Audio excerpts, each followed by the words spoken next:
Evening guys, good morning pala, good morning. Second trip ko kami dito sa Pasay. Second trip sa Pasay. Again.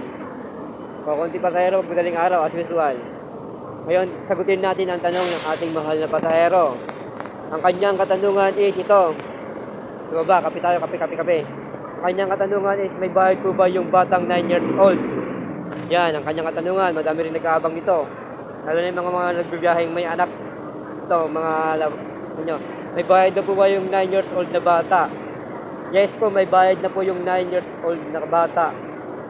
9 years old na bata o kaya 4 feet na bata pataas, may bayad na po. Pero yung below 4 feet, wala pa pong bayad. Pero above 4 feet, may bayad na po. Tapos yung 8 taon po ba, may bayad. Yung 8 taon po pababa, wala pong bayad yun. Yung 8 taon pababa is wala pong bayad. 9 pataas, may bayad na po kahit hindi po yan. Kahit isiksik nyo po siya dyan, may bayad na po yan.